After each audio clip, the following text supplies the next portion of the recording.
મારી રમેલમાં એક રાજસ્થાનથી આવી હતી,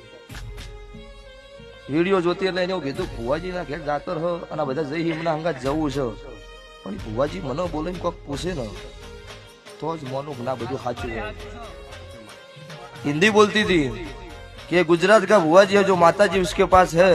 तो मेरे को बुलाए और मेरे को कुछ पूछे तो सही बात नहीं कि ये बड़ा सब थोथा है, ऐसा उसने बोला था ना भावेश। ये बुन ने એવું બોલાય કે એટલી 1 લાખ પબ્લિક માં પેલી બુંચિયા કંપની પૂછવું છે કોઈ બોલાવો, એટલે એને કીધું ભુવાજી બીજું કોઈ પૂછવાનું થતું નહીં, ખાલી એક જ હારે વર્તો હતો કે આવી બધી સાચી વાત છે આરી એના માટે જ, અને આવું હું ઘેરથી અમને બધાને કહીને આવીશું। સાચું તમે સ્ટેડ ઉપર હતા અજાભાઈ, એક પટેલ ની દીકરી આવી તેને એવું કીધું કે તું માતાએ અહીંયા ભુવાજીએ ધૂણીને ખમા કીધી પણ તે દર્શન ન કરાયા। મારા ઝોપા બહાર નીકળી એટલે હવા વ્યક્તની નાગણી ધચી, એટલે એને કોઈક સાઈડમાં કંડાલ ડોહો તો એમને કીધું બાપુ આગારો પેલી નાગણી હે તમને કહી છે, એટલે કે બુના તમે સાઈડમાં ખસી જાઓ, એ નહીં કહી એ જતી રહે। એ બુની સભાવાળું એ બુનની જીગર છે એટલે હાલ તરત હાલવાના હે, હાલ લાઈવ ફોન કરી પૂછી લેવાના, હાલ અમદાવાદથી આપતા ફોન આવ્યો, એ બુને પકડીને વાડમાં મૂકી દીધી છે સભાવાળું, એ હું માતા સુધાર।